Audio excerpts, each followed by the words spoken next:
All right, well, folks, it's time to talk a little basketball. It is Hoop Scoop time. Tony Atzeni, Larry Cotlar in studio with us to get us caught up as to what is going on high school-wise and collegiately, Jackie. I know, because everyone's kind of talking about the Iowa Hawkeyes and the game they had last night in Maryland. But, of course, we'll get to that here in just a second. We want to focus on what's happening in high school first. Well, they're getting ready to close down the season here as we near the end. Some of the big games coming up. And, of course, both now the Iowa High School Boys Association and the Girls Union have posted their regionals or their sub-states and districts for all those. So you can go online to their websites to check out those. The girls haven't finished up 5A and 4A yet. They did 3A, 2A, and 1A just a couple days ago. They'll come out on Monday, and then we'll have all the pairings set for both the girls and the boys. So, but some big, here in Central Iowa, in the boys in 4A and the girls in 5A, just a whole bunch of really good teams. And how many of them are going to be there? Valley right now on the boys' side, the unbeaten team, #1. And then there sits Iowa City West, who's had some injury problems, and they've played 2 of those 3 losses that they had were out of state to teams in Minnesota. The other loss was to Dubuque-Wahlert, one of the top teams in 3A. So you look there, but you have Des Moines Hoover and Dowling Catholic and Ankeny and Ames and Des Moines North all in the top 10 and very capable. There's and Waukee. Ames just moved in the top 10, didn't they? Yes, just moved in. And they're kind of sitting there on that bubble. They've been in, they've been out, they've been in, they've been out. So that's how balanced it is this year. It just depends on some matchups up there. So we'll find out. But some really good teams in the Central Iowa area, and it's going to be a battle. But Valley, really the cream. Iowa City West out on the eastern half of the state.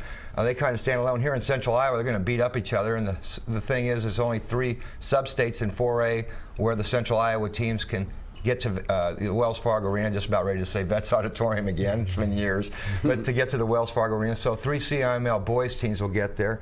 And the girls, across the board, Centennial, Johnston, Indianola, Waukee, West Des Moines Valley, Dowling Catholic, Southeast Polk, and watch out, Des Moines East is 12-4 too, and they just beat Southeast Polk last week. So you got a whole bunch of teams here in Central Iowa on the girls' side. Johnston was my #1 when the season began, kind of hung there. Then they had a little slip in there, but this past week they knocked off Indianola, who was at #1 and was undefeated. So Johnston making a statement. And when you look there at the girls in the top 10, Central Iowa well represented.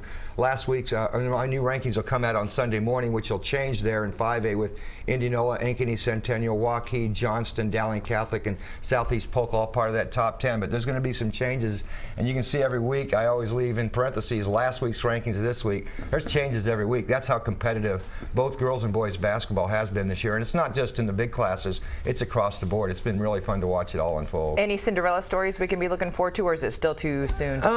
Cinderella to me was Indianola. I knew they had 2 really nice ball players, but both were sophomore and freshman. How good they were going to be, and to be undefeated at this part, I thought that was a really great story. Johnston beat them by 19 at Johnston on Tuesday night.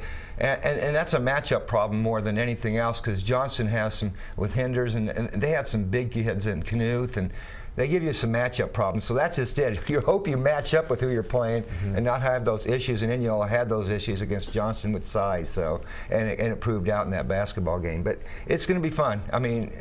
This Central Iowa, usually you got like Iowa City West and Valley right now on the boys' side. Everybody thinks they're going to get there. In 3A, you have Pella, perennial power, and Dubuque-Wahlert. And most people think, those 2 teams are going to probably be, but the rest of the classes, it's pretty wide open. It'll be fun. And it's a great time. Keep an eye on it. But we're keeping an eye on what was happening collegiately, Copman, and we need to talk collegiate basketball. Yeah, we do. And Hawkeyes' tough game last night. But we all knew that was going to be a tough game. It was back and forth and back and forth. Iowa didn't shoot very well from 3. They were 5 of 24. We were talking about this morning. They just didn't look like they were on point last night. Yeah, they didn't have the edge like they normally seem like they have. No, but you know what? They won 9 in a row before then. So right. You can't judge them on one game. No, I don't think you can judge. And you know what? Even the commentators were very complimentary. Said, look, they go on the road against the #8 team in the country, and this is really Maryland's signature game because they hadn't had a big win over a top RPI team like Iowa. Yeah. And Iowa, of course, had the 2 wins over Michigan State, the 2 wins over Purdue. So, Iowa didn't shoot that well, and they still hung in there. They were there all the way to the end. What got you nervous is when the commentators, beginning of the game, before it even tipped off, were saying, this is the highest that Iowa has been ranked in blah, blah, blah years. And I went, See, but I don't worry about rankings at this point. I really don't care about rankings right now. The main thing is to obviously get as high as you can, do as well as you can in conference, and get a good seed in the NCAA tournament. That's what it's all about. Just got to get in. It doesn't really matter if you're. This isn't like college football where it really matters, where you're ranked. If you're #3, You know, and the other thing is you don't want to peak right now because you need to peak in March. Right. So I wouldn't. So worry what's too next much. for them? Hawkeyes get Northwestern at home on Sunday. They don't have any home Saturday games this year. They have at least in really? the Big Ten. Yeah. Really? They have a schedule quirk. All right. So they play Sunday afternoon against Schedule Northwestern. quirk, I like that. Yeah. Well, Northwestern is okay. I mean, they're 15-6, but they're 3-5 in the conference. But it's a home game, and Iowa should win. You know, the interesting thing about, for example, like Jared Utah is being mentioned in the Wooden Watch for Player of the Year. Really? Nationally, yes. Wow. Yeah, he's being mentioned all over the place. But he had a subpar game last night. Only had 9 points. But and he said afterwards that I played terrible, which probably did. Still got 9 points, though. Still got 9 points. Still got 9 points. No, that's true. And then you've got Iowa State. And, you know, remember we talked about this a few weeks ago, people were ready to jump off the cliff? And I said, just wait till they get some of these games at home. And they did. got Oklahoma at home. They beat Kansas at home, which is double pleasure for me as a Missouri guy. Right. You know, we love they beat Kansas. So they took care of them in good fashion. And now they've got 2 tough games coming up as well, because they have what's the Big 12 SEC Challenge is coming up this weekend. Oh, that's right. I forgot about that. And they're going to Texas A&M. A&M. And Texas A&M is arguably the best team in the Southeast Conference. They're number 5 in the country. They just got beat. I mean, they just lost the other day to Arkansas, 74-71. So they're going to have a chip on their shoulder. A little bit. You know, one of the things, McKay is a little bit injured. He's got a little tendonitis in his knee, and so one of the big questions is, do you play him or do you not play him? Because it's not a conference game. It's not that important, but he's going to want to play. So yeah, but they had the physical the other day, and it looked better than they expected, which is good. So. Right. So it just depends on what Steve Prohm wants to do, and you can always play him limited minutes. You don't have to play him the entire game, but you know, see how he feels. All right. So you go to Texas A&M, play them on Saturday, which ought to be a whale of a basketball game. Then they come home and play West Virginia. And West Virginia was a top 10 team. West Virginia just makes you nervous. I know, Huggy Bear. Yeah. Huggy Bear. And so you play them on Tuesday night at Ames, where I never expect Iowa State to lose, ever. And so they have those 2 games coming up. Those are tough games. All right. How about Drake? But you're Bulldog. Oh, the big side. Really? It's been a struggle, to be honest with you. I mean, it has been. Bulldogs have lost 9 straight.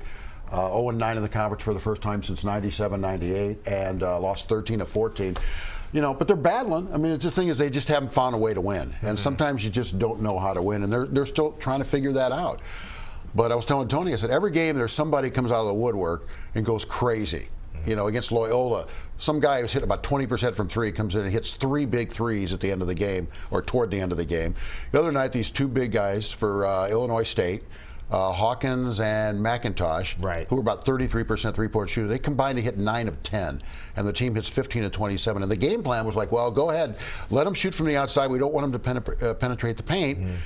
Let them shoot from the outside, and then they hit, 53%. It's like, seriously? All right, real quick, we need you and I quickly, and then we need to hit this. And all right, sounds good. Yeah, Northern Iowa, and they've been struggling too. I mean, they've lost 6 out of 7. Their only win was against Drake. They beat Bradley on Wednesday, though. And then before then, they'd lost 6 of 7 and 4 straight. And they're going to play Southern Illinois, which is a surprise team in the Valley. And you can make an argument they're the surprise team in the country. And they're 18-3, 7-1 in the Valley.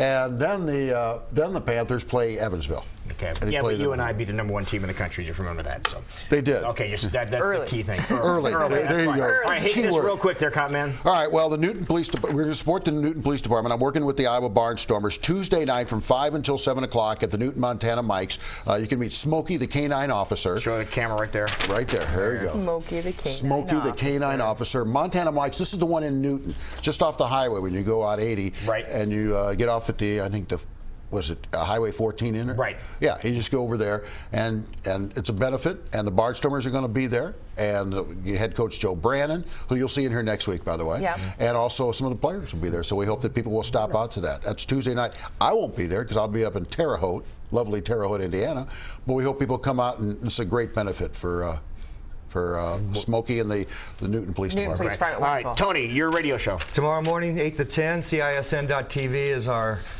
who I work with on that, and it's on AM 1350 ESPN Radio. And then also you can listen to Iowa Iowa Energy Games. You just talked about the Energy Games. They play on Saturday night with John McDermott and myself. Country night tomorrow night. You got to have your boots and buckle on. Little Canadian country singer coming down to do some singing. There you go. So it'll be fun. Inexpensive tickets too. Yeah, you get the ticket to the game and you stay for the concert. So Perfect. It'll be fun. And then Cop Man's radio show. Thursday. Yesterday was from 4 to 5. Next week, of course, will be 6 to 7 on 1350 ESPN. Wonderful, gentlemen. Great job. job as always.